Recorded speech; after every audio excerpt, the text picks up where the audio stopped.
lights are out and you stumble in the dark. You kept pushing on, but then you went too far. When your ship has sailed and all your dreams are lost, everything is wrong, you feel like it's your fault. Just remember, I will be there for you, baby. Remember, there's nothing out there to get you, don't forget it. When life throws lemons, just call me. Just call me. Just call me.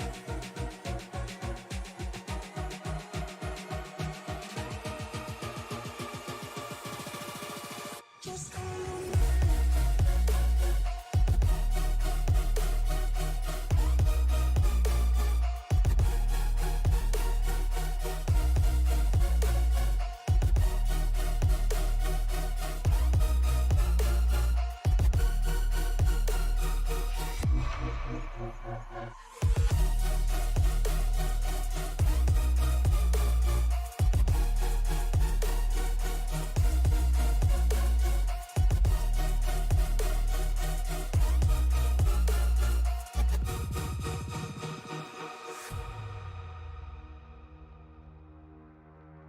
You're stronger now than you ever been.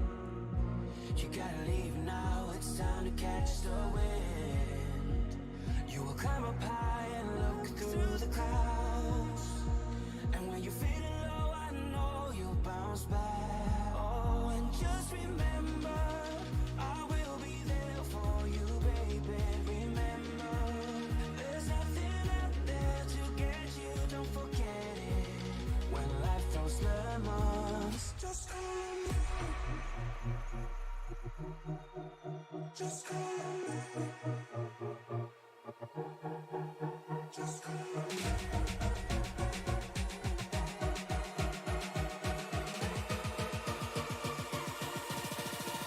Just call me.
Hello race fans and welcome to Sim Racing Media. We are live here at the Kentucky Motor Speedway for the RFRL NextGen Racing Series. I'm Liam Irving, joined up in the booth by Alan Bergen. Alan, how are you doing tonight? I am absolutely wonderful. Kentucky, the bluegrass state, my favorite state in the whole United States of America. But hey, nonetheless, the track that DW designed, and if you don't know that, that's a D-shaped mile and a half with a W kind of looking garage in the infield. But nonetheless, this track lends itself, Liam, to a lot of great racing, a lot of close finishes. We're talking about Kentucky Speedway being off the NASCAR Cup schedule.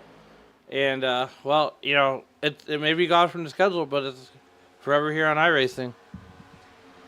Yeah, it certainly is. And this is a super fun track. These guys are going to be running almost all the way up. They're not going to be able to make, I don't think, a lot of hay on the outside, but got a super wide front straightaway here. A lot of room to make moves, a lot of room to take the momentum that these guys are going to get. It's going to be an exciting show here, and we're getting just a little glimpse into the action or at the speeds that we're going to see here in this warm-up. Yeah, definitely. And looking back on last week, we had a 70-lap race at Talladega, caution-free, Liam. And I don't want to jinx us, but Kentucky can be one of those races.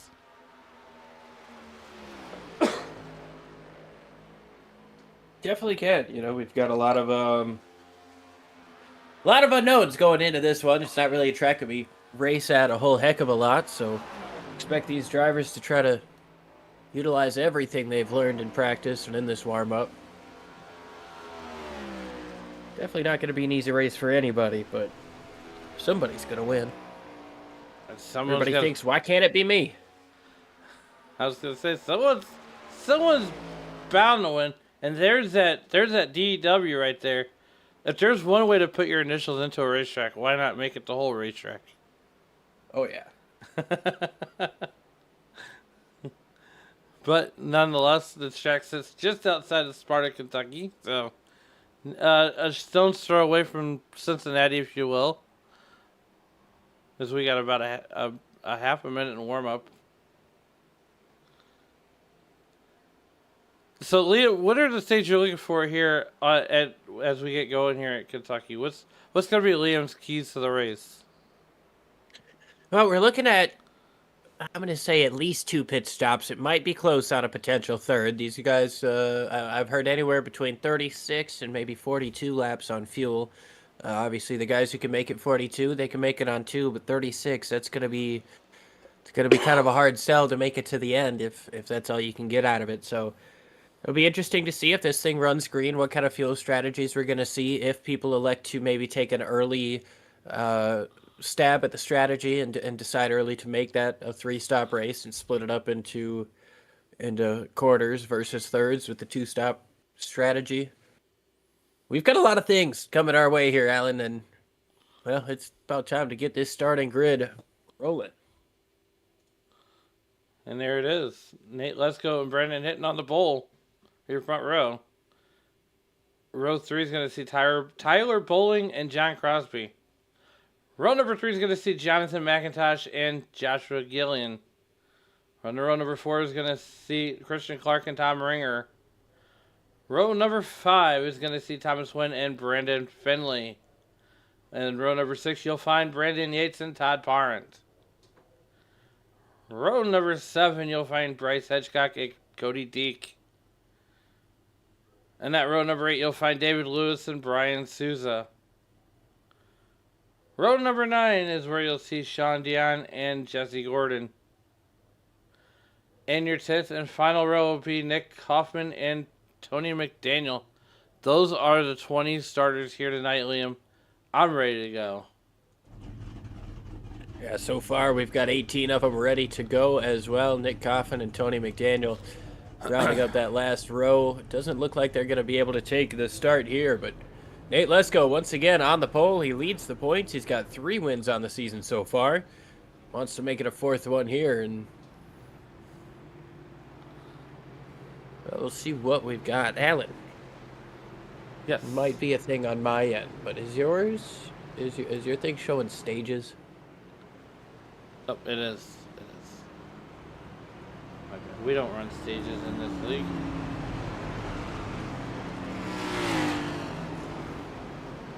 Easily fixed.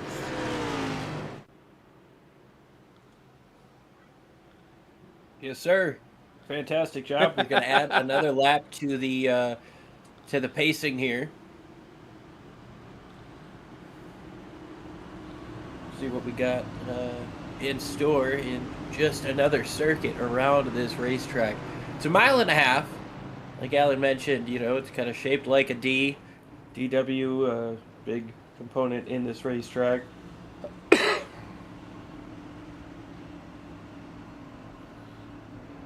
So we'll see what we got here. 1.5 mile racetrack, 115 laps.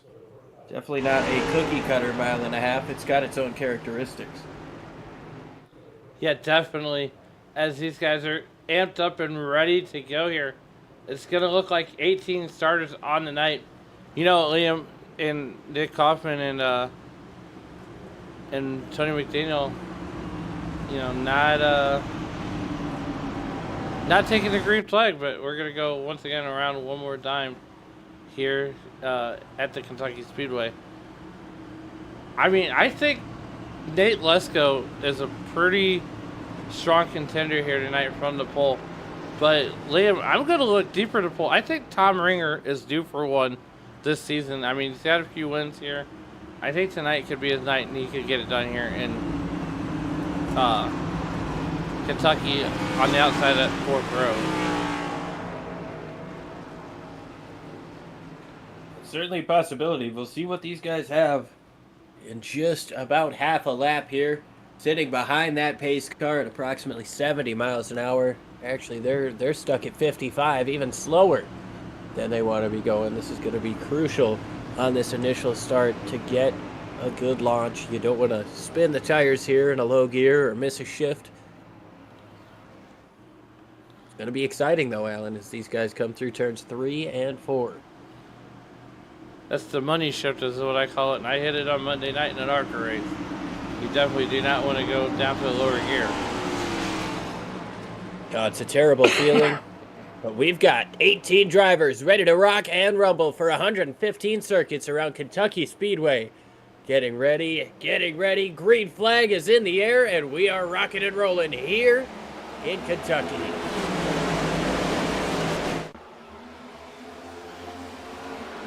No driver getting away from each other. Nate Lesko gets the whole shot. Then that number 20 car coming down to turn numbers 1 and 2. And he's going to lead them down the back straightaway as they're going to fade out 2 and 3 wide there in the back of the back. Able to get out to an early lead by a couple of car lengths here, but there's 3 wide action behind him racing for 5th. That's Tyler Bowling has gone back a couple of spots, and Todd Parrott has gone around coming up off of turn number 4.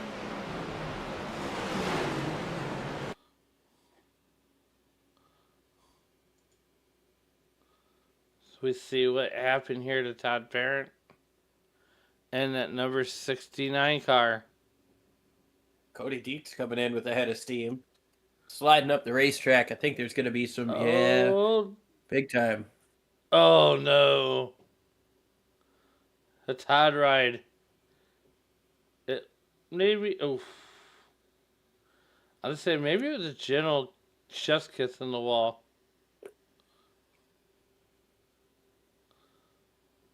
Not too much damage there.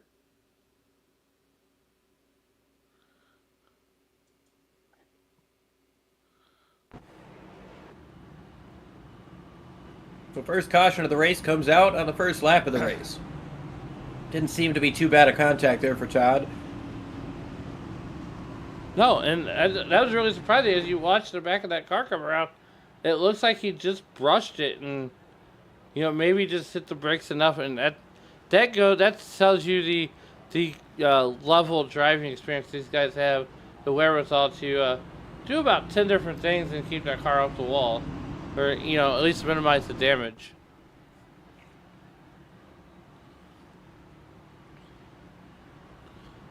As we take a look at this weather real quick, here's what the conditions that they're going to be facing.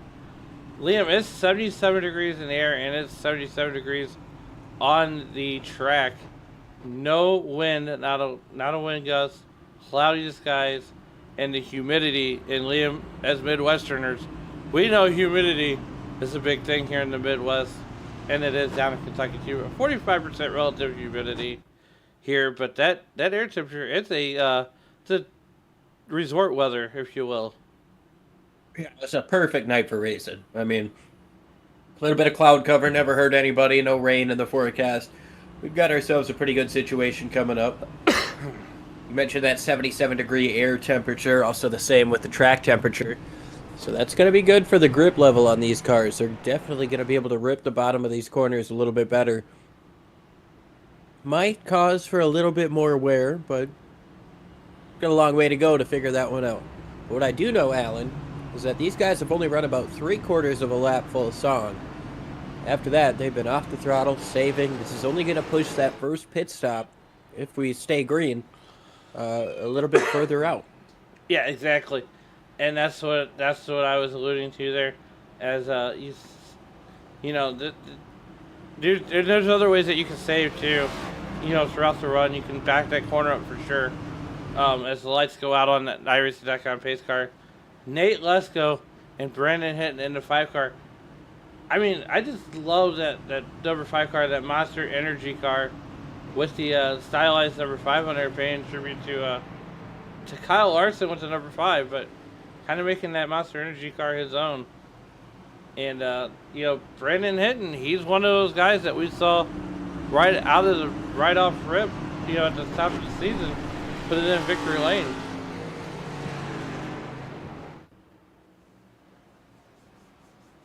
Yeah, he got that win early on in the season. And it's been the Nate Lesko show ever since. Lesko's currently got a 13-point lead with just 3 races to go after this over Tom Ringer. The interesting part about that is that Lesko has started 6 races and won 3 of them. Top 5 in all 6 starts this year. Looking pretty good to start this one. Had a good 3/4 of a first lap, and then the caution came out. Just going to try to repeat that and then some. This pace car makes that hard left turn here, Alan. Yeah, the pace car in off on the racetrack on and hitting the field to Brandon Hinton and Nate Lesko through that Geico restart zone. 3, 2, 1. We are racing again here in Kentucky on lap number 4, making lap number 5. Nate Lesko out to a jump that he probably wanted on the initial start. Yeah, I mean, it's only a little bit more of a jump than he got on that last start there. And you see last week's winner, John Crosby, making a move down to the inside to try to take second away from Brandon Hinton. Fantastic drive there coming up off of turn 2. Able to get the tires right up on that little patch of asphalt. And I think that these guys are going to feel a little bit of difference in terms of the grip that they get when they hit that little asphalt strip. At least at the beginning of this race. It might rubber in and it might lose that grip, but for right now, I think that these guys get the tire right up on it, you're going to be able to get some momentum. Yeah, definitely. These guys are going to sail file out here. As you see, some of these guys back there around that Brandon Yates area, they're just duking it out, throwing haymakers, jockeying for position. And they're almost 3 wide back here in the middle of the pack. 150 laps here in Kentucky is really not a whole lot of time, if you think about it in the grand scheme of things. So you really got to be moving forward. You take that first 50 laps and kind of figure out what you have for that first quarter of the race. It's to get to that first pit stop. 99 going up the racetrack. That's Christian Clark. Lose him a spot there. He's still trying to work that outside lane. The Dynaco machine goes all the way up the racetrack as well. Clark now trying to work that outside lane and get that little bit of track position back. He's going to make a nice run on Tom Ringer. Ringer was up just a couple of spots. Oh, he hits the wall getting into turn 1. That might damage the toe. He's going to have to take a moment and figure out what's going on with that right front. Most definitely, as we got some great battles going on. We're not missing anything up here in the front. Nate Lesko continues to drive away. He's got a 0.2 of a second lead. Right now, we'll That's not driving away, Alan. The fastest lap of the race was just put down by John Crosby here with the 30.58. That was almost 0.2 quicker than what Nate Lesko did. Lesko responds with a lap at the same time here, the 30.72 to the 30.74. So Lesko trying to respond here, but John Crosby, he's putting in a little bit of a run in the early part of this race, and the early part of this stint here. Is he going to be able to utilize that run through the dirty air and make a pass on Lesko? Liam, the yang to my yang, the yang, part of the yin yang here. But nonetheless, that John Crosby has something called momentum going right now. Coming off that win last week at Talladega in a caution-free race, he is looking to make it 2 in a row here. And as they say in the Major League movie, win 2, that's a streak. Yes, it absolutely is. Look at him about half a lane lower than Lesko is throughout the corner there. He's going to slide just a little bit wider and lose a touch of time coming up off of 4. It's about a quarter-second lead right now, but coming up off of 2, he was able to get within a car length. It's going to be interesting. I feel like you got to try to make this pass soon, because the longer you're sitting in this dirty air, the more you're going to wear those tires out. The more understeer you're going to see, you're going to tighten up behind that car. You mentioned one thing I was alluding to, but I want to know, Liam, how much do you think right now that John Crosby's learning from Nate Lesko on how to get around here, and how much do you think he's wanting to or trying to save as he continues to follow Nate Lesko in the number 20 car? Yeah, I mean, it's tough to get inside the helmet. Definitely try to figure out what a driver's thinking, but I've got to believe Crosby, he's pushing a little bit, but he's also, you know, he just doesn't want to let that 20 get away from him. He's getting close enough to potentially mount a charge, and I'm sure he wants to get out and take the lead. It's just important to not let that 20 get away, not let him utilize this clean air. Yeah, definitely. That number 73 car, Jonathan Crosby, is riding behind that Nate Lesko, like I said, Liam, not letting him get away. But, I mean, he's got to figure out something because, you know, just behind him, there's Brandon Hinton, Joshua Gillian, and Christian Clark. And, I mean, you could even put a whole host of other cars in there, including Tom Ringer, who is my pick to win this race here tonight.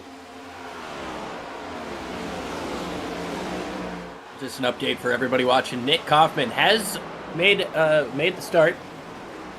A little bit late, but he was able to, able to get here. He's 2 laps down.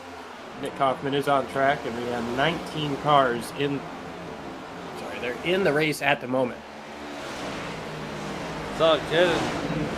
Right now, Tom Ringer trying to challenge for that 5th position with Christian Clark in the 99 Bush Apple car. I said Bud Apple, but here comes Elvis right behind him, Brendan Findlay. Best looking pace game of the night, hands down. Yeah, you gotta love that Dale Jr. machine. Is that the 06 Elvis car? That is the 06 Elvis car on the NextGen car. I love it. You know, Liam, I was listening to Elvis on the way home today from work.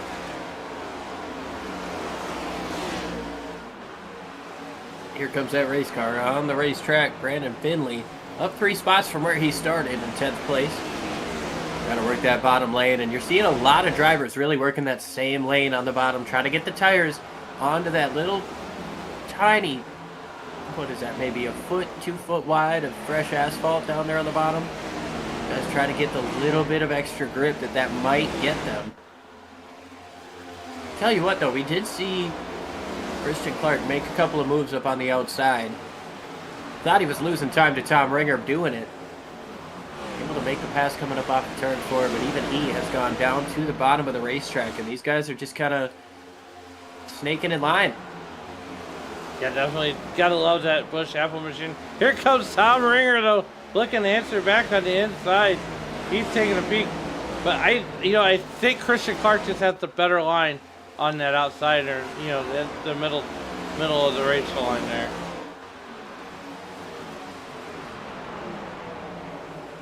Yeah, he's trying to get up just a little bit, get a later apex through turns 1 and 2. Get his tires up on that. I want to call it a grip strip, like the old PJ1 that they would throw together at Bristol. I know it's not that, but it just kind of looks like it. It reminds me of it. These guys are trying to use it as if it is PJ1, and seems to be the fastest way around this racetrack right now. So far, 19 laps, 20 laps into, getting ready to be 20 laps in the history book. Wow. And so far, the only driver going to the outside is that 110 car of Jesse Gordon. Jesse Gordon in the 10-10.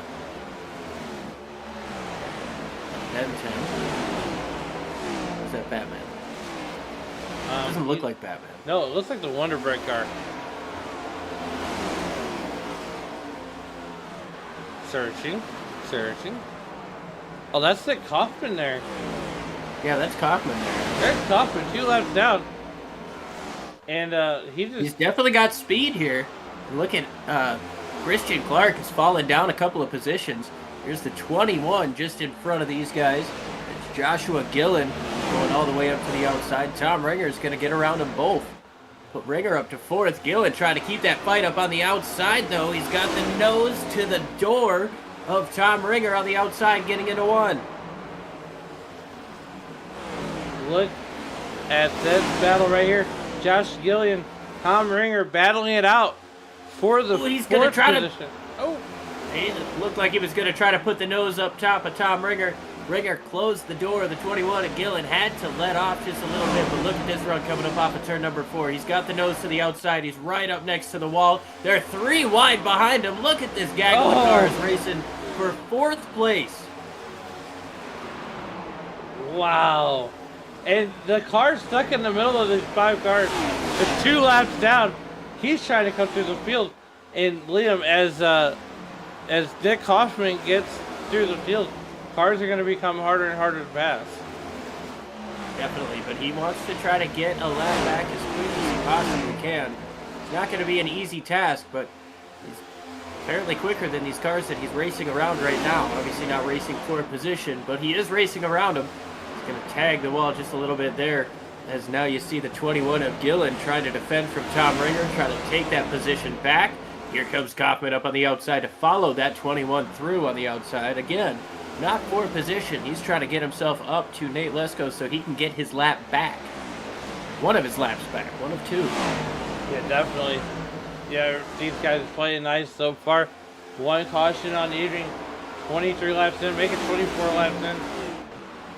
As, well, Nate Lesko continues to lead. There's Nate Lesko all by, well, not, I would say all by himself. He got Crosby right there.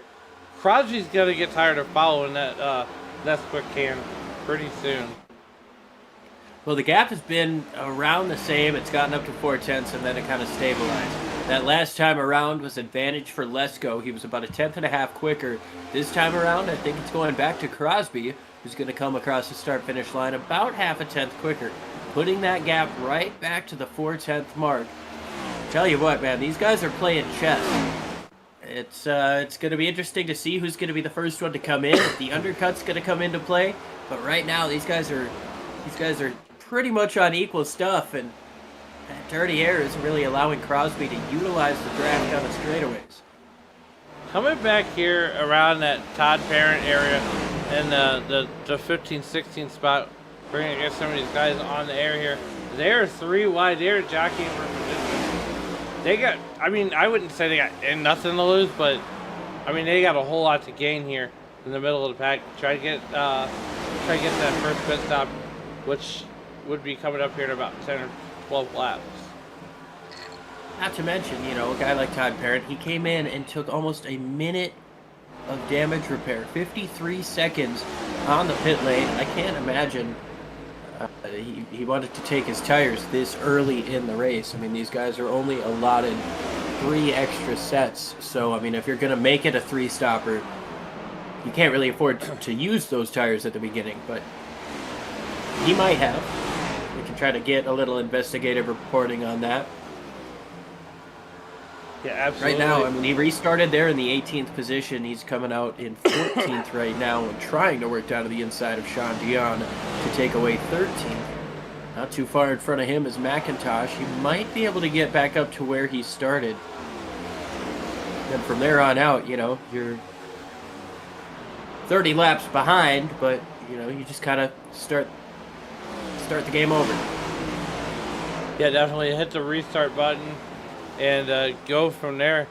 You know, it's so, you know, that's the thing about these drivers and, you know, us being drivers up here in the booth. It's so easy to lose our minds when something egregious happens, especially in the opening laps of the race. But knowing that there's 150 laps, you know, to go, you know, when you crash, you know, it's, you know. Ooh, there's a little moment there. Whoa. I guess the point is, it's better to stay calm than to be spicy during the race, because it's only going to make your night go from bad to worse. You saw a little bit of a moment there as Todd was able to get around McIntosh. McIntosh seemed to check up to allow that 69 to get around him, and then the 43 and Bryce Hengschott came up behind him trying to get down to the inside, had to check up real hard and ended up losing 3 to 4 car lengths in that exchange. So he's going to have to try to work his way back up to that 09 and set that pass back up. Yeah, looking around for some other battles here. There's the 24 or the 25 car of Tyler Bowling, 25 on live timing, 24 in everybody's heart. But there he is. He's at the end of one of these little packs. The Cincinnati sponsor number 24. Just sitting in the top 10, trying to get up to the 66 in front of him. That's Brandon Yates. Christian Clark in front of them in that Bush Apple plaid paint scheme we saw Ross Chastain make famous. I'm not sure if that's the same one Harvick ran. It might have been. I don't think so, but if I'm wrong, somebody can definitely tell us in the comments. So what I like about By the way, we appreciate everybody who's tuning in live here on Sim Racing Media, watching the RFRL get the job done here at Kentucky. We had one caution on the first lap, and from there on out, it has been clean and green. I do ask if you like what you see, hit that subscribe button, hit that like button, maybe share it with your friends. It definitely helps us out a ton. And if you guys are interested in the RFRL, you can definitely drop a link in the chat so that you guys can find some more information on that. These guys are incredible racers. And last but not least, if you've got a league, you like what you see, and you want us to talk about your racing while it's happening, we would love to do that. By all means, find us in our description here. Find our website or our Facebook. You can hit us up on the Facebook Messenger or through an email, I believe. Yep. Thanks everybody for tuning in and helping us make this happen for RFRL. These guys are great, and yeah, obviously they're putting on incredible racing right now. There's side-by-side action. There's different lines being used, and got a chess match up front just waiting for this first pit stop here, Alan, which I gotta believe is going to be within the next 10 laps for everybody. Yeah, absolutely. Well, Nate Lesko starts to pull away just a little bit. The eyeball test is showing right around a second. I mean, what has Nate Lesko found to be able to pull away from John Crosby? Josh Gillen and Brandon Hinton racing here for third place. Things heating up in that battle side by side. Now Hinton able to get back in front of Gillen. Way to ride on board with this 21 machine and see what kind of run he can get coming up off the corner. Hinton has a really good low line running there. Didn't have to use up a lot of tire. Didn't have as much momentum here as the 21, but now they're going to switch lines a little bit. Gillen's going to go all the way to the bottom. Ooh, he got out of the throttle. Get off of the throttle there, yeah. Good catch there, Alan. He, not sure if that was the dirty air at play, but he definitely had to lift.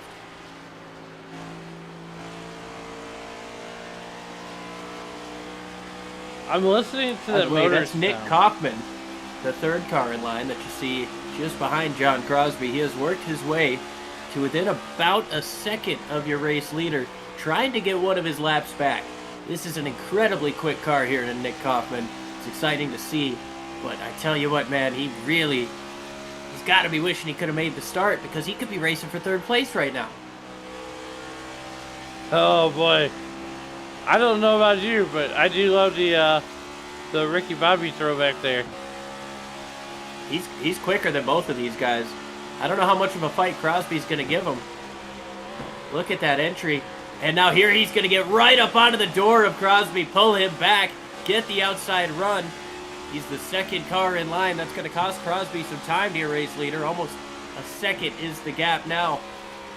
Kaufman, he's quicker than Lesko right now. He's going to try to get his lap back the hard way, and if a caution were to come out after he does so, he's going to get the free pass as well. Definitely. You know, and just to your point, Nick Kaufman is looking for, one, to get around Nate Lesko, and two, an immediate caution after the fact that he's not involved in. Well, we do have some pit stops coming our way. Kaufman, obviously, he was 2 laps late, so he's going to have 2 more laps of fuel than these guys. Might be able to stay out and get his lap back that way if he gets a perfectly timed caution, which is possible with this incredibly difficult pit road to get on. It's so tight coming up off of turn 4, and it's just so hard of a left to get down to the bottom. The banking is not super forgiving, depending on that transition. Green flag pit stops are not going to come easy for these drivers. No, absolutely not. As we were working lap 40 of 115. You know, and this just gets me amped up for racing in the real world here, as Jack Crosby's still trying to figure out what he needs to do. Maybe make an adjustment on the racing line. Maybe 4 fresh Goodyears will get him back up to Nate Lesko. Nate Lesko has now put almost a second and a half on Jack Crosby. Yeah, that lap car in between him definitely isn't doing Crosby any favors. But that is getting to be a significant gap, and these guys have only fallen off about half a second from their fastest laps. Maybe, John Crosby with that 58, he last ran a 31:31. So he's 0.8 of a second slower. That's not a huge margin of fall off. I mean, it's possible if he can get a really good pit stop, you could do the undercut on Lesko in a lap, but he's starting to get to that point where even if Crosby tries to come in and undercut him, Lesko can stay out one lap and still be able to cover. Yeah, absolutely like that logic there. As we are all but single filed out right now. There looks like the Batmobile, the 110 car.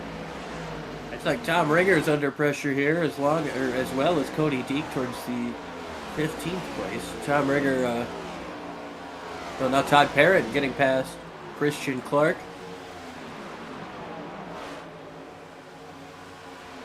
How about that recovery run? Spins out on lap number 1. Has to take 53 seconds to repair. And here he is, fighting for a top 10. Not even fighting. He's got the top 10. He's looking up forwards to Brandon Yates. It's going to be about 3 seconds he's got to overcome, but that's Todd Parrott right there. He's got some speed in that hot rod. Hot Rod Todd. The Todd Hot Rod. There he is. There's Brandon Yates, the car that he's chasing down. And like he said, 3 seconds. Tom Ringer in that number 68 car right ahead of Brandon Yates.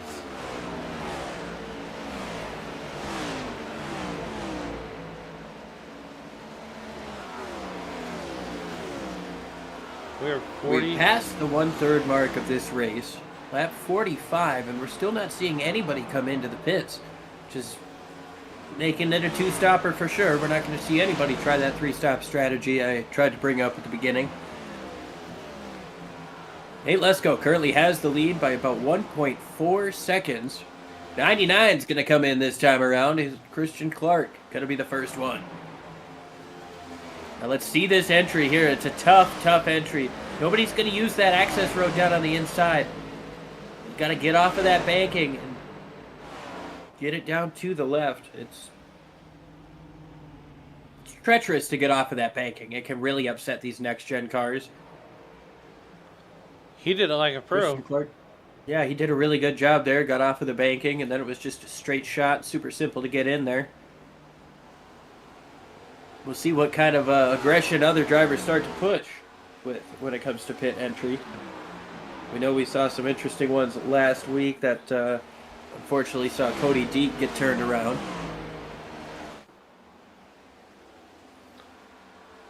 The gap between 1st and 19th has stabilized.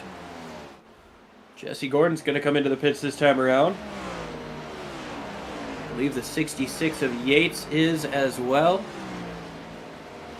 A little bit hotter on the pit entry here for the 110. I'm not sure if he's going to be able to... Well, looks like he got it back down to pace. That was close, though. Yeah, definitely. Almost easier of an entry here for Yates.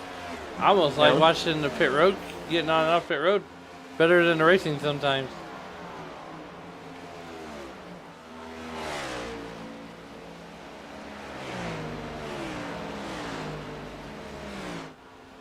You know it's a good place to see green flag pit stops? Indianapolis. You know it, man. You see those Indy cars come up out of the turn at 200. They make that hard left and they get it down to 55 miles an hour. Oh, man. It is something else. You know, as a Daytona and Talladega are pretty cool too because they usually come in a pack. But as a person that's been in Indianapolis, put into words what that atmosphere is like, because I can't. I've seen that TV does that no justice. it is truly one of the most incredible sports atmospheres you could ever visit. I mean, on race day, there's 350 to 400,000 people there, and you could strike up a conversation with pretty near anybody, and just talk about the speedway. You can find somebody who's there for their first time. Whether they're from Indiana or from Brazil. We met some Brazilians, some Canadians, Colombians. People come from all over the world to come and see the Indy 500, and you talk to people. I met an Irishman a couple years ago. But yeah, you talk to people about whether it's their first time there or their 15th or their 50th. Everybody's got a story. If it's their first time, they've got a first-time story, because I can guarantee you're not the first person to talk to them that day. And when it comes to race day, it's just such an amazing atmosphere. I mean,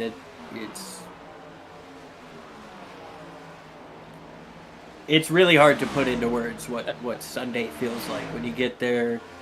All of the ceremonies go through, even the ones that you don't see on TV. Right. They march the Borg Warner around the whole racetrack and through the infield. A lot of super cool stuff at Indianapolis Motor Speedway for the 500. But yeah. Nate Lesko's also got a lot of cool stuff going on right now, as he just led his 52nd lap of the race. Alan, I know you could bring up that very fancy lap leaders board, but I think we're only going to have one name on there.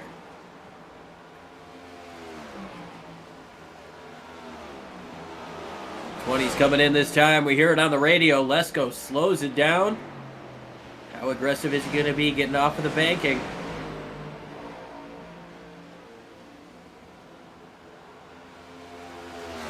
Lesko is able to get down.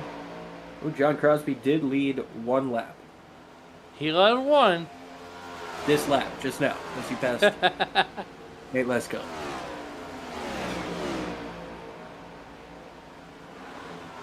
There he is, John Crosby. Now, at this point, you got to wonder how long can that 73 stay out? On lap 53 right now, I mean, 58, 59, that's halfway, but you've also got those caution laps that you ran at the beginning of the race. It's going to help you out a lot. 69 comes into the pits. 71 comes into the pits. 09's into the pits. If John Crosby could try to make this on one stop, that would be a hell of an undertaking, but kind of looks like he might be thinking about it. It's a tall ask. That is a very, very tall glass of water.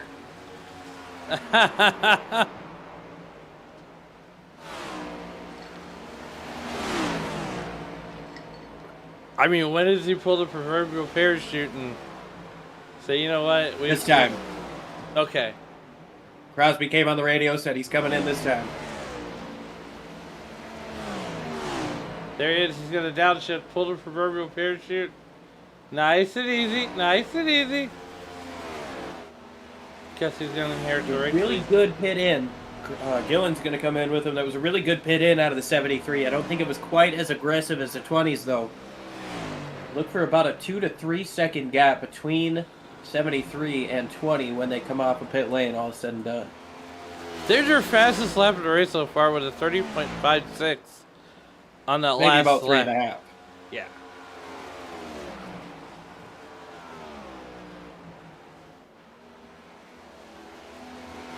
Wow. Fastest lap of the race so far tonight. Nate Lesko from the 4th position. Nick Kaufman 2 laps down still. He's only one now. He's only He's one. 1.99 laps down. But he's only one. However, David Lewis and Tyler Bowling went a lap down through that pit cycle. So they are both in front of that 24 machine, going to be very likely in line for the free pass should the caution come out. There it is, 1 lap down.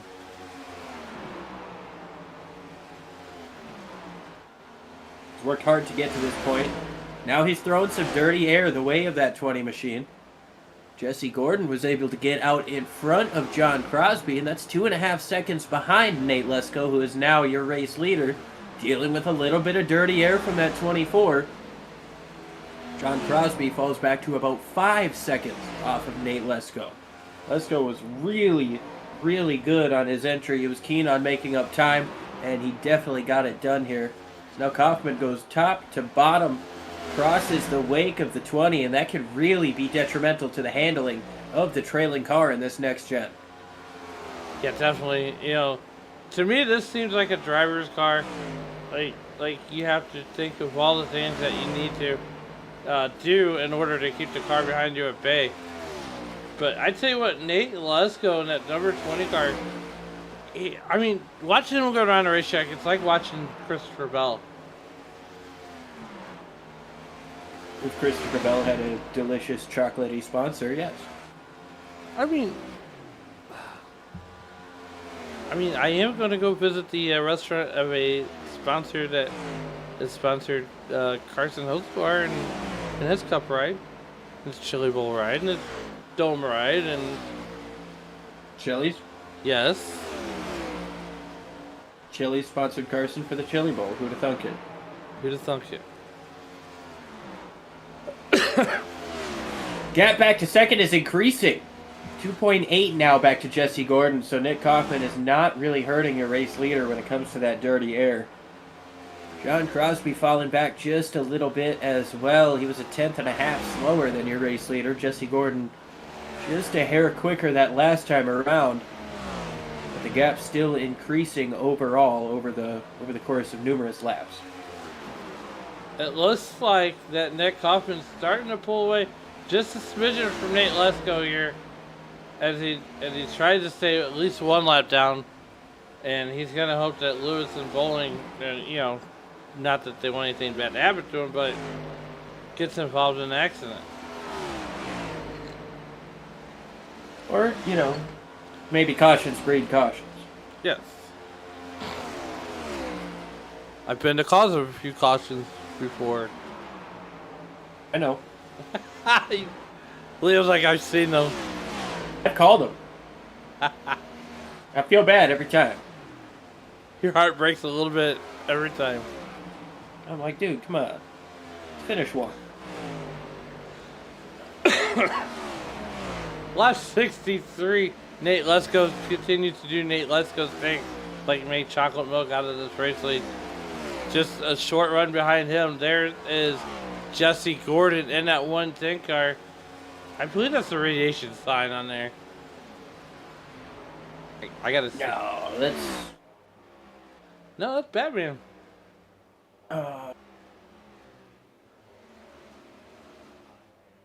Yeah, it looks like Batman. It looks like Batman. I can't really. I don't know.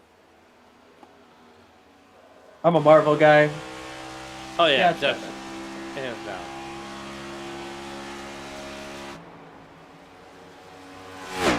Jesse Gordon sits in second place, about 3 seconds behind the race leader. Gonna be 50 laps to go when they cross the start-finish line this time around. John Crosby sitting in third place. Brandon Finley up to fourth, up 6 spots from where he started. Brandon Hinton back to fifth place after starting in second. Sixth place goes to Tom Ringer. He's up 2. Todd Parent up 5. Plus, he spun out on the first lap, so he's had a pretty strong recovery here to get himself back up into 7th now. Brandon Yates in 8th place. He's up 3 spots from where he started. One of the first drivers to come to pit road. Behind him, Christian Clark, who was the first driver to come to pit road. Sitting in 9th place, just about a second in front of Thomas Wynn, who rounds out your top 10. You see Josh Gillen just behind him and the lap machine of Tyler Bowling. Running up there, some pretty fast laps, but Joshua Gillen, he's been incredibly quick all day. It seems like that pit strategy didn't really work in his favor, pitting on lap 56. But he's going to more than likely have the fresher tires on the other end of this run, so maybe it'll come back in his favor. John McIntosh sits in 12th place in that 09 machine for Bad Company Racing. Chevy Camaro ZL1, sitting just outside the top 10, but he's had himself a pretty... Well, he's not had himself the greatest day. I can't even try to sugarcoat it. He started up in the 5th position. He's gone backwards, and he's trying to recover from it. We've seen him back as far back as 15th in the race. He's gotten back up to 12th, but still not the race that he's wanted for himself. Sean Dion in the 3, sitting in 13th place. He's up 3 spots, or 4 spots from where he started, but also another driver who's not having the showing that he wants in that Ratfink Racing number 3 Ford Mustang. Cody Deek just behind. We know he's probably streaming right now. Tame the Oath in that number 13 Ford Mustang. He's probably streaming. We talked about his TikTok last week. Find him on socials. I think it's Scales or Scales with a Z TV or... Well, either way, there's the Cody Deek shout out. And there's the arch. Just behind him is Bryce Hedgecock. Not really a driver that we've talked about a whole heck of a lot this year. This might be his debut. Rocking that number 43 Safe Light machine. Safe Light repair, Safe Light replace, and he's hoping to replace this 15th with a little bit better of a finish before we get to the end. Ryan Sousa sits in 16th place. We saw him running up front just a couple of weeks ago, not having the showing that he wants. Didn't qualify super well. I'm not sure if he was able to put down a lap, but started 16th, currently still 16th. David Lewis here in the Dynaco number 53. He wants to say Dynaco's all mine. Right now he's sitting 1 lap down. He's going to let Christian Clark go around his outside. He's not really fighting anybody super hard at the moment. Probably a pretty smart call when he knows he's got the free pass for the moment. But just behind him is Tyler Bowling. Bowling looking to make a move up on the outside. This is a pass for position. This is a pass for the free pass. And that 53 stays all the way down to the bottom to stay out of the way, allowing Tyler Bowling to move into that spot. 17th. First car, 1 lap down. And rounding out our drivers in the field here today, Nick Kaufman, who's had himself an excellent drive. He's been one of the quickest cars on the racetrack, lap after lap after lap. Unfortunately, he did not start the race until after the first yellow came out. He started this race 2 laps down. He's back down to 1 right now. He's gaining time on the leader. But he's going to need a caution flag or 2 to be able to get himself even in the talks of contention to win this race. Here's Nate Lesko getting ready to put Brian Sousa a lap down. That's going to just be another spot that 24, or that 20, the 24 is going to want to try to take. He's got a long way to go to catch back up. Definitely in the sands of the hourglass is starting to run thin for Nick Kaufman to get back on the lead lap. As Nate Lesko now puts that number 60 car Brian Sousa 1 lap down.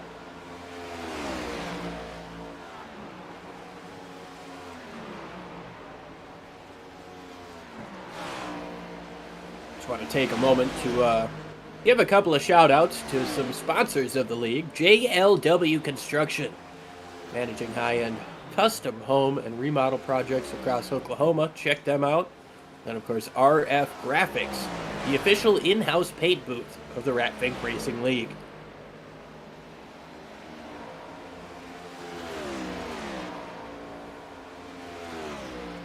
Gordon's starting to close back in a little bit here, Alan. He was as far back as 3.2, I think, but 2.8 that last time around.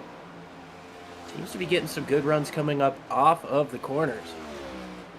Yeah, inch by inch, Jesse Gordon trying to catch Nate Lesko. And, you know, it's still right around at 3 seconds. Oh, wow, big sideways moment there. That's going to cost him some time. Got to hit the reset button there.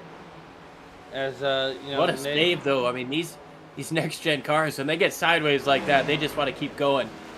They don't have a lot of downforce once you get them sideways, and that really creates a sketchy spot.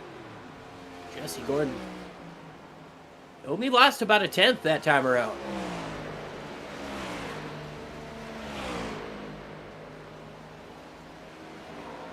Not horrible. But it looks like he's closing in a little bit on Nate Lesko. Yeah, Lesko had himself a little bit slower of a lap, and Gordon had turns 3 and 4 figured out that time around. We're going to have one more pit stop. We're just under 40 laps to go.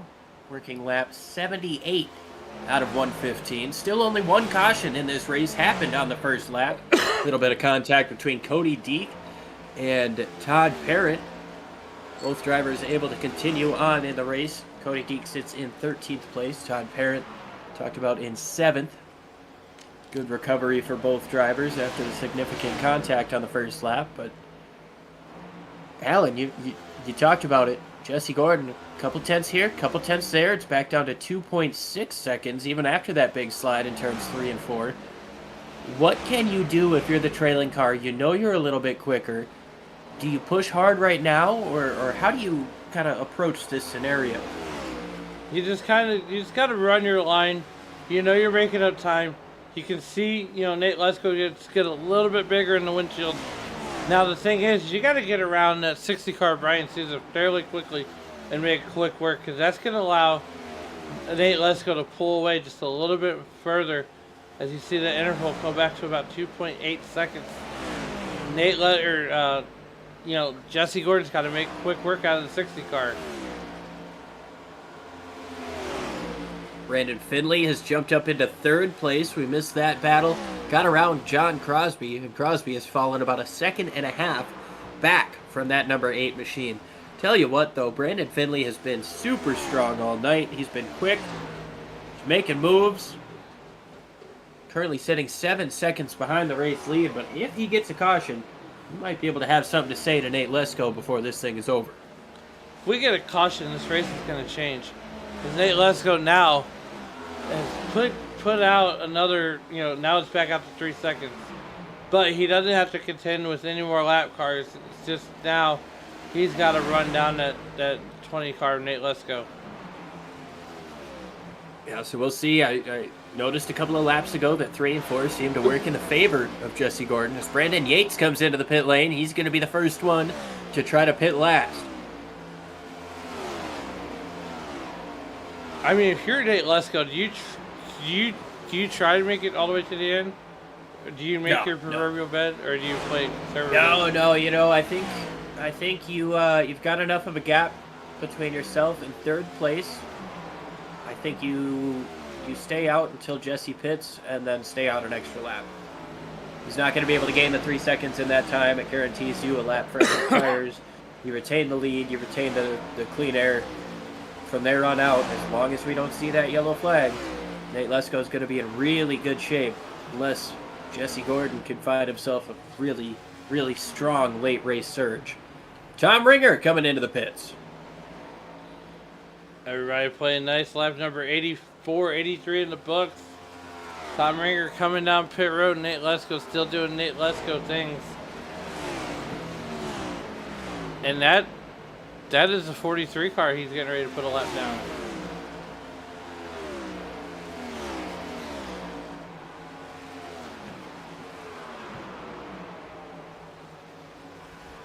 Hitchcock does not want to lose that lap, but he's not really going to have much of a say in that, as the 20 has been the absolute class of the field. The only laps he didn't lead were through the pit cycle, where John Crosby got out front. Nate Lesko has been absolutely phenomenal. 7th start of the year, 6 starts already, 3 wins, 6 top 5s. If he's not winning races, he's finishing up front, and that is exactly why he's leading this point standings right now. Yeah, absolutely. And here he is getting ready to put that 43 car. About another half lap, I think he's there.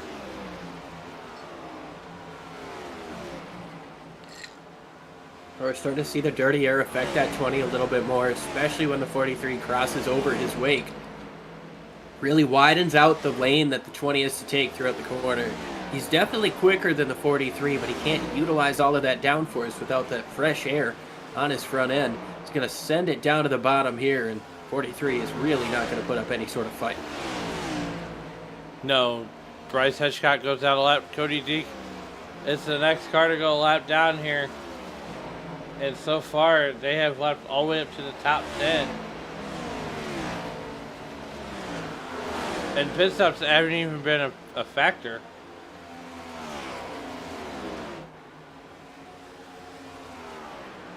Not yet. I mean, Lesko's just been able to drive it away from all of his competition. It's 2.9 back to Gordon.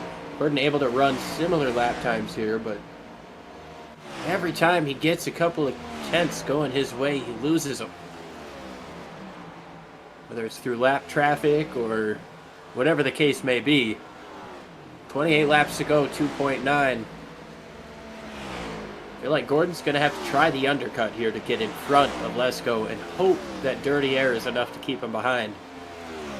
3 seconds is a long way to gain with this undercut, though, so can Jesse Gordon put the fight to Nate Lesko here before the end of this race? Is Lesko going to be able to drive off into the moonlight? Not really into the sunset. We're past that. Sounds like the 110 is coming in this time. He's going to try the undercut on Lesko. Aggressive into the pits. Is he able to get it down? He's locked up, man. I don't know if he got it down. Finley coming in, too. Keep an eye on that. Oh, we see a black flag. Black flag. He got black flag for the busted 110. for speeding. Just a little bit too fast in that time around, and yeah, he locked that rear brake up. Now Nate Lesko just has to not do the same thing, and he's going to be able to come home a winner without the caution flag.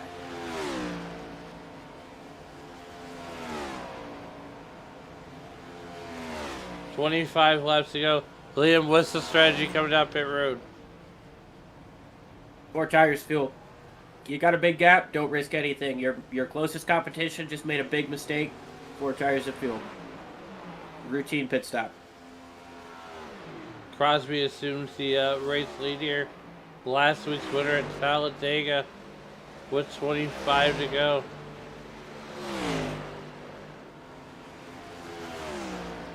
I mean, you're guaranteed to make another pit stop. And, I mean, in the back of your mind, you're just oh, caution is out! Nick Kaufman has crashed!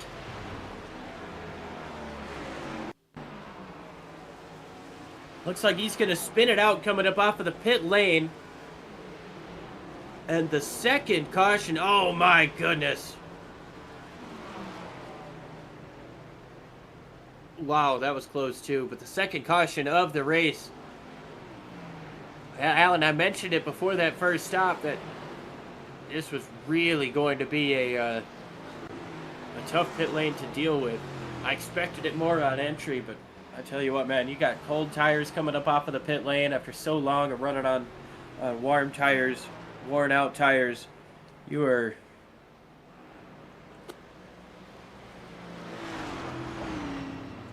Well, I can tell you one thing, Liam. John Crosby better go buy a lottery ticket.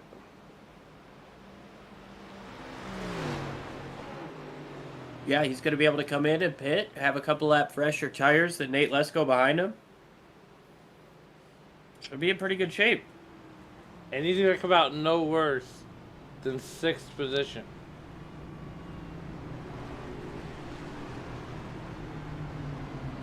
This is true. Nate Lesko is going to be able to get back onto the lead lap. I can't imagine he comes in and pits this time, as he just came in 3 laps ago.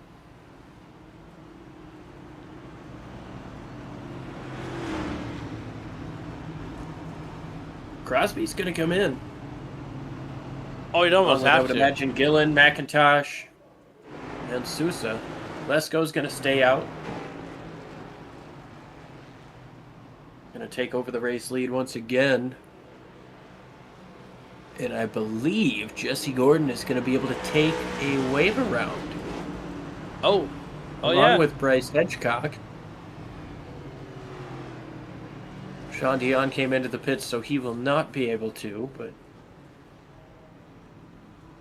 I don't know. I mean, it's going to be tough for Gordon to be able to come back and try to get back into contention, but he's going to be back on the lead lap. Looks like Brian Hitchcock is correct. Let's see what happened there.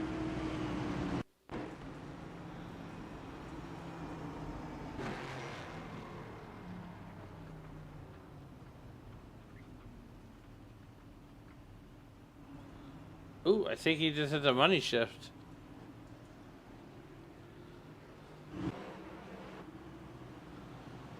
Josh Gillen, your race leader so far. Nate Lesko will be lining up to us outside. We got some wave around cars there wanting to get their lap back.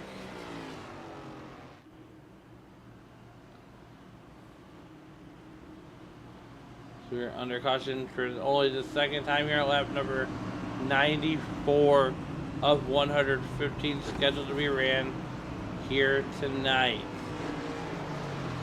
Taking a look at that weather one more time here. And, well, it's still, the track temperature has gone up. It's still a comfortable 79 degrees on the track. Temperature in the air is 77 degrees. With that 45% relative humidity here right now as we are working the second caution.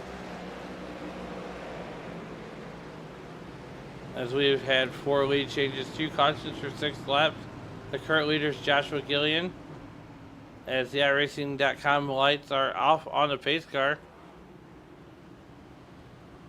It's definitely interesting that Gillen has taken the lead. His last pit was on lap 56. He's going to be on incredibly old tires and right in front of John Crosby, who, well, we thought he was the lottery winner right there, but might not benefit him to be stuck behind at the older tires.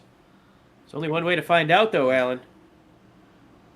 Yeah, that's going to put Gillen in a position to where he's going to have to get out of the way. Or Jack Crosby's going to have to make an immediate right and try to get up in that middle line.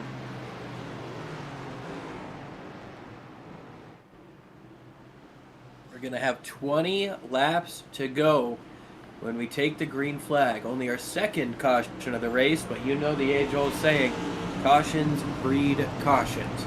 Are they over?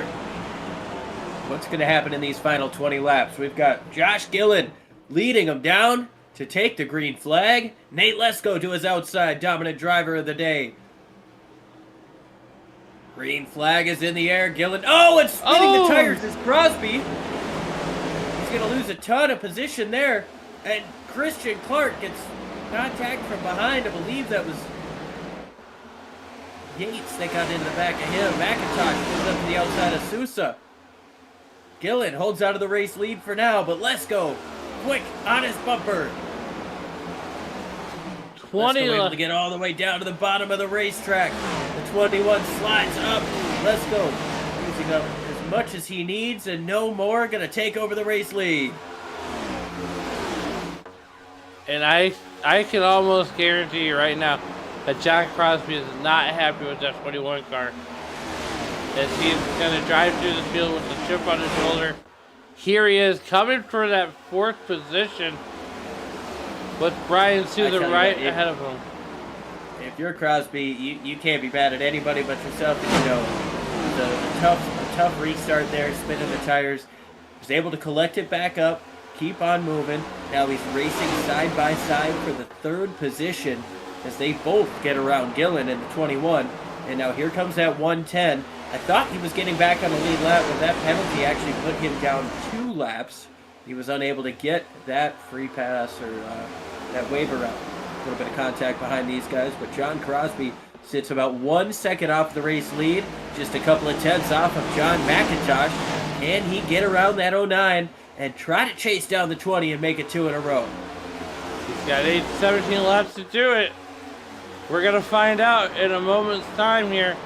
But here comes Jesse Gordon looking to get one of his 2 laps back. And, you know, while all this is going on, Nate Lesko is put on the afterburner. He is now a second ahead of Jonathan McIntosh. Crosby able to work about half a lane to a lane lower through the middle of that corner. Cuts another 10th out of the gap between himself and McIntosh. 2 car lengths down the front straightaway. He's getting close to making a move here on that 09.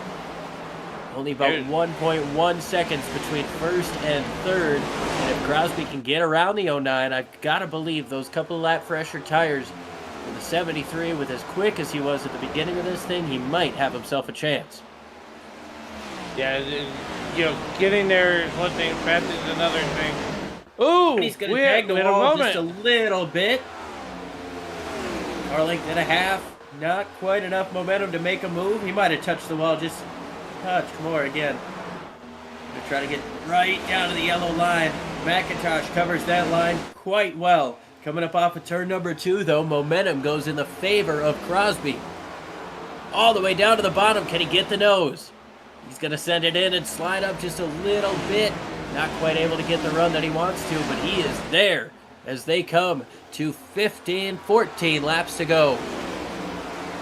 14 laps to go. Nate Lesko pulling away. John Crosby doing everything he can to get around that 09 car. That 09 car is just right there in that preferred lane. Nate Lesko, or John Crosby's gonna have to go high if he wants to make this through, or he's gonna have to force the 09 car up high and go on the bottom side. But I tell you what, Alan, now these guys start to get side by side. I was worrying about them racing each other too hard, but as they are, they're both gaining on your race leader. They're within 9/10 of a second of Nate Lesko. Can they make something happen here in this final 13 laps as John Crosby gets through to second? He's going to start gapping that 09. Down the back straightaway, Nate Lesko in at that 8.8 second advantage over that 73 car. As Jonathan McIntosh tries to fight back and try to have an answer for him. 12 laps for John Crosby to run down that 20 car and to make the move. The last time around, he was a couple of hundredths of a second quicker. The math could still work out at that point. 12 laps to go. It's 8/10 of a second. Coming up off of turn number 2. Can McIntosh try to mount a run back for second place on Crosby? And you can see Nate Lesko getting just a little bit bigger in the windshield of John Crosby as he closes in just at the 0.84 second advantage. Yeah, that time around, both drivers within 100th of each other. Nate Lesko really putting down some monster laps from the race lead. Coming up off of turn number 2, though, John Crosby's got himself a bit of a run. He's closing in just a touch. Just a couple of mile-an-hour quicker. Nate Lesko has a better exit than John Crosby. Dead point is 0.77. He's closing in. John Crosby has found another gear. Yes, Alan, these cars do have 5 gears now. I kid. But with 10 laps to go, John Crosby has found himself something. He's 7/10 off of your race leader. He's closing in ever so slightly. Is he going to have enough? And how many times have you said it? Catching him's one thing, passing another story. As John Crosby continues to run down Nate Lesko, putting the whip to the horse. Getting all he can out of that horsepower. 750 horsepower. Putting down every bit of that 750 to the pavement. Trying to get there. 0.74 this time by. Yeah, that last time around, it was just 1/100th, but the advantage went to Nate Lesko. Crosby starting to chase him down once again. Gets down below that 0.7 mark through the middle of the corner. You guys can see the interval live on the left side of the screen, but on exit, Lesko gets a little bit of an advantage and brings it back up. 8 laps to go here, and 7/10 of a second separating your top 2. 7/10, you can see 0.6 right now, 7/10. A little bit better of an exit for John Crosby, but will it be enough as they come down the back straightaway to turn number 3? Turns 3 and 4 has been Lesko's bread and butter. He gets that later apex, and he's able to utilize that run coming up off of the corner. Puts him back in the advantage for just a little bit. Under 7/10 of a second. 7 laps to go. Crosby, he's going to have to find that extra gear. You gotta find that extra gear, find that extra grip. Where's the PJ1 when you need it? As John Crosby now has it down to 0.66 seconds on Nate Lesko with 7 laps to go. The Stanson hourglass are running out for John Crosby as we head back to the start-finish line. Yeah, Crosby's driving it in deep into 3 and 4, and it's costing him a lot of time on exit. 7/10 is still the gap. 6 laps to go. Nate Lesko looking for his 4th win on the season and to continue to pad that championship gap that he has over Tom Ringer. Coming into this race, it was 13 points, and with Tom Ringer sitting in 7th place, Nate Lesko on track to get the win. It's going to increase. It's just a question of how much. Just coming out from turn number 3 and 4. 5 laps to go, 5 flanges in the air. And now Nate Lesko pulls away. Has John Crosby used up all of his equipment to get to Nate Lesko. Nate Lesko starts to pull away. That could be the nail in the coffin. Certainly could be, and John Crosby's in a position where he could potentially take 2nd place in the points if he was able to get the win. He's also going to have that same advantage over Tom Ringer, and I don't know the exact points that are awarded and everything, but I got to say it would be about a 15-point swing over Tom Ringer. Crosby's still going to gain points here, but not nearly as much as he could have if he wins the race. With 4 laps to go and 0.8 of a second, Crosby is going to need a Hail Mary and a 2-point conversion to make this happen. As John Crosby continues to march down the field, Nate Lesko continues to pull away. It is now 0.75 as we're coming back to get 3 laps to go. 3 more times around here in Kentucky.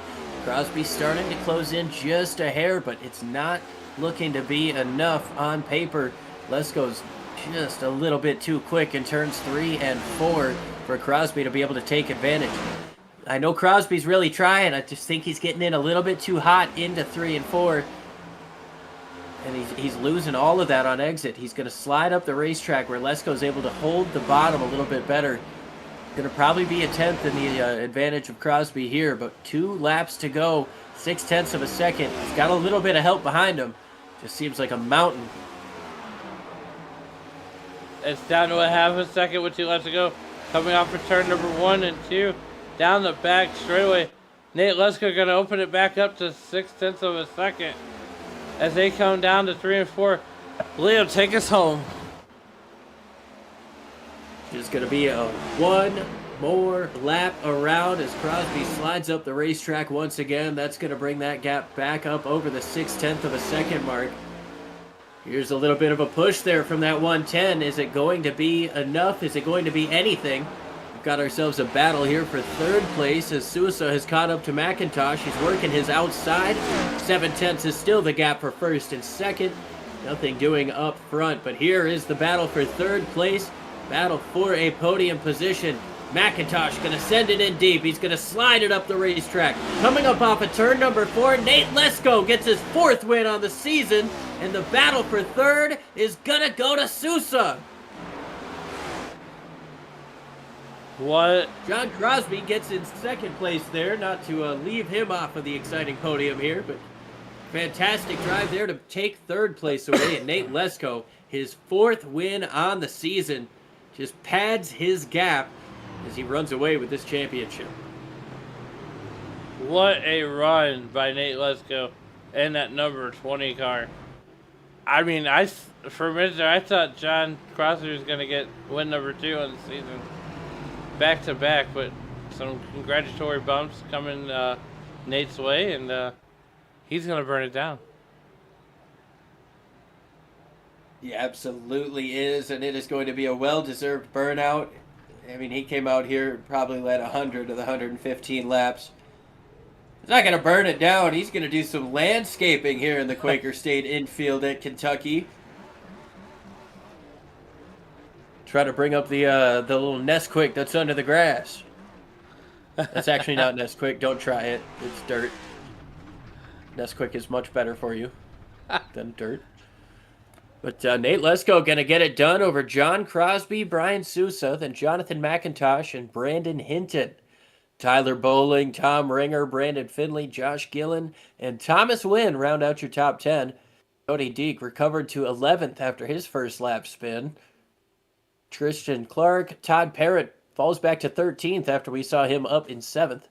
Sean Dion, David Lewis, Bryce Hedgecock, Brandon Yates, Jesse Gordon, and Nick Kaufman round out the field here today in Kentucky. And now, Alan, I think it's time to talk with our podium finishers here if we can get them up with us. It is, and we're trying to get these guys into the waiting room here as we have to go on a scavenger hunt, if you will.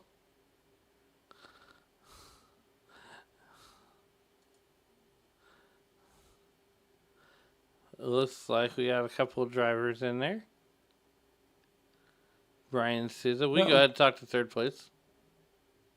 Or we can go ahead and talk to the winner. Here. Yeah, let's talk to our winner first.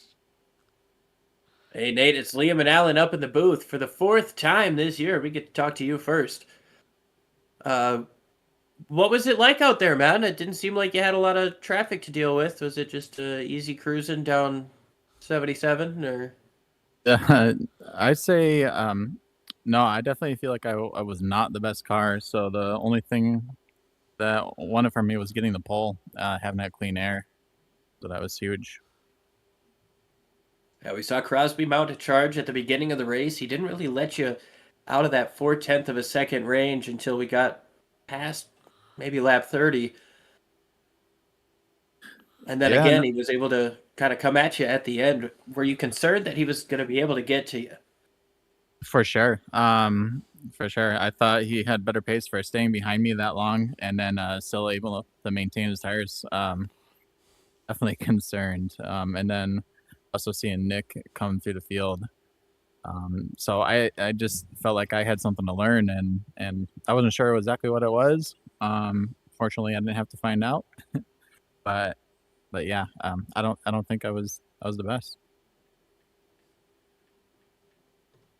Well, I do have to tell you, you put down the best lap of the race with the 30:56. So on paper, at least one way, you were the quickest and obviously won the race. So got to give you a lot of props, man. You dominated the hell out of this race. And I mean, you come in here with a 13-point gap on Tom Ringer. Tom finishes in 7th, and the closest one behind him is Crosby, who you also beat. So I got to think you're going into the next race with at least a 23-point gap here, maybe 25.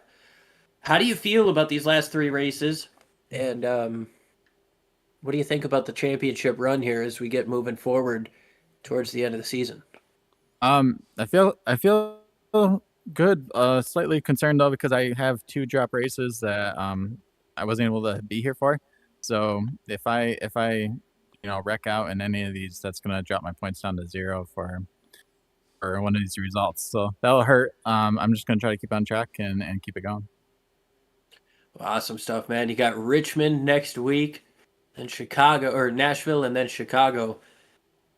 How do you feel about going into Richmond? Richmond, I like prefer the short track racing. Not sure we'll stack up with everybody else, but I do enjoy that kind of racing, so look forward to it. Awesome, man. Before we let you go, who helps you get it done? Who keeps that beautiful 20 Nesquik machine rolling? The guys at the league here. I appreciate everything that they do, putting on the series Tuesday, Wednesday, Thursday, and just a place to call home, basically. And you guys for putting on a great broadcast. Awesome stuff, Nate. Congratulations on your 4th win on the season. We'll be talking to you again soon, I'm sure. All right, sounds good. Thank you. All right, next we're going to bring up John Crosby. John Crosby, it's Alan and Liam up in the SRM booth. How's it going? Oh, could be better. One spot away. When did you realize you were going to run out of time and not be able to catch that 20 car? Yeah, probably, I don't know, 5 to go. I started just throwing it into the corners just to get something, and I just couldn't get there. I was throwing the kitchen sink at him, and I just couldn't get to him. But if it stayed green, I think it would have been tight on fuel, but I would have made it. And I'm disappointed, but it's still podium spot, so I'm all right with it.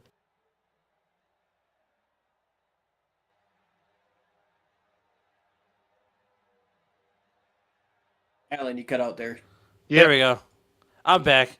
Anyways, Yeah. that coming off that win at Talladega last week, coming in here, what was that momentum like as we come through, come here this week, and and how do you carry that momentum to the rest of the season?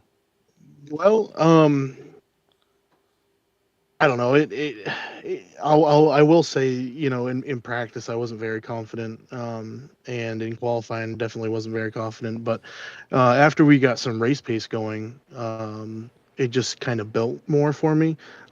So that momentum definitely helps. Um, but yeah, I don't know. We'll see what we can do. It's still good to get a podium. So next week we'll see. I don't even know where we are next week, but Richmond. Richmond. Oh, perfect. I love Richmond. So yeah, this does build a lot of momentum, and that win off of Talladega, that was great.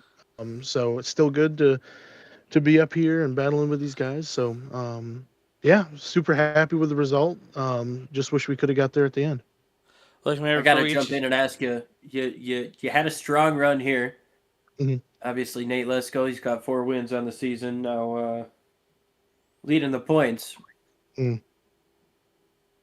You came in, I Yeah. think, 29 back, finished second to Nate. Do you? What are you feeling in terms of this championship fight? It's gonna be tough. I don't know how it's. I think I would have to win a couple more to at least get up to him, and have him have some bad races. But with his consistency, it's going to be pretty tough to do that. So, honestly, it'll just be very tough. But we'll definitely see what happens next weekend, or next week on Thursday at Richmond, because I love Richmond. So we'll see what happens. But hopefully we can get them. awesome job. Before we get you out of here, who do you want to thank and who helped you get it done on that number 73 car?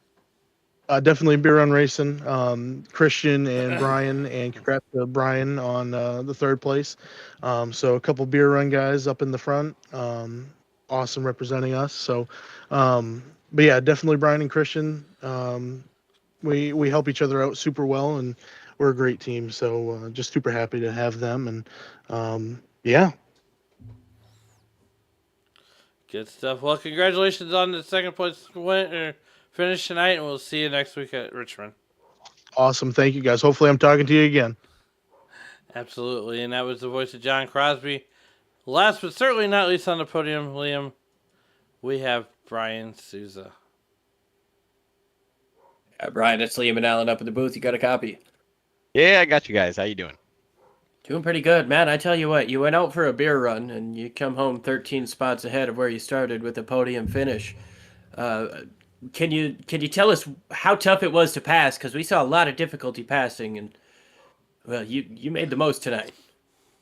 Oh, it was definitely difficult to pass. For the most part, we wasn't passing anybody. I was trying to save fuel to make it on a one stopper. That caution came out, and man, that turned everything upside down. And then I was just behind McIntosh there and trying to figure out how I'm going to make this happen. And following around behind him, started kind of figuring where I could make a run on him. And I knew I had to wait until that last lap to even try to give it a shot, because he was probably going to get me back if I did it any earlier than that. And was able to get him there on that last corner and hold him off. I was going to bring that up, a spirited battle here within the last 20 laps between you and McIntosh, and it kind of seemed like it was a little bit of a chess match. You were methodical with your approach. Yep, it was a little bit of back and forth, and there was a couple times that I kind of missed my mark a little bit, and he'd pull back away just a little bit, and then Thomas Wynn was coming. I was like, oh gosh, this guy gets in between us. I don't know what's going to happen. So, but luckily enough, he stayed behind us. But yeah, I had gotten close enough to make a pass once, but that was about with like 5 laps to go, and I was like, this is way too early. and he's probably going to come back with be able to draft behind me. So held off for that last lap pass, and it paid off. Yeah, absolutely phenomenal strategy there to get it done on the last lap. Before we let you go, who do you want to thank for getting that beer run racing number 60 into the podium positions here? Well, I got to thank my teammates, John Crosby and Christian Clark. We didn't get to work together too much at this track tonight, but pit strategies and whatnot, and throughout the season definitely helped. So I got to thank those guys. Got to give even though it's a reverse sponsorship where I give them money instead of me, I give a nod to Knob Creek, and also for City Liquor where I go to buy it all. So I was gonna ask is when you say you pay them, you just mean you buy the bottles, right? Yep, yeah, it's a reverse sponsorship. All right. Apparently I just sponsor them, and I put their name on the car because I enjoy their product. But and thank you guys for putting on the broadcast tonight. Fantastic job, and thank Tom Ringer and the whole admin for Ratfink Racing for putting on this league. It's a lot of fun, and we really enjoy it. Well, thank you so much, Brian. It's been a pleasure, and sure we'll be talking to you again next week at Richmond at some point. Well, I hope so.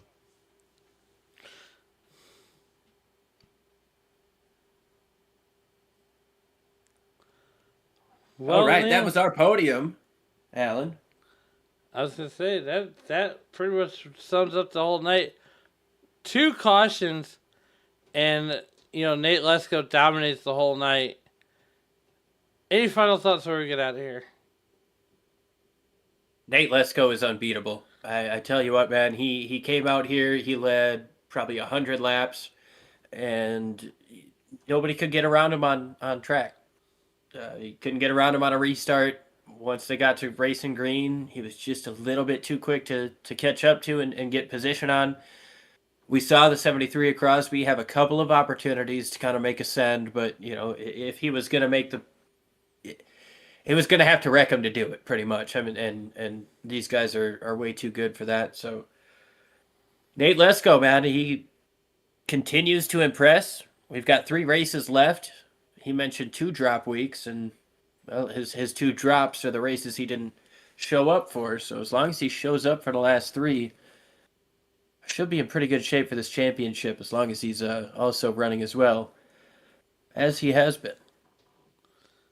Yeah, absolutely. What a phenomenal night. And Liam, the floor is yours to send us out of here. Yeah, to quote Cletus, do it for Dale and be like Biff. And to quote our old friend Tony, as you guys walk through the streets of life, please don't play in traffic. Have a good night, folks.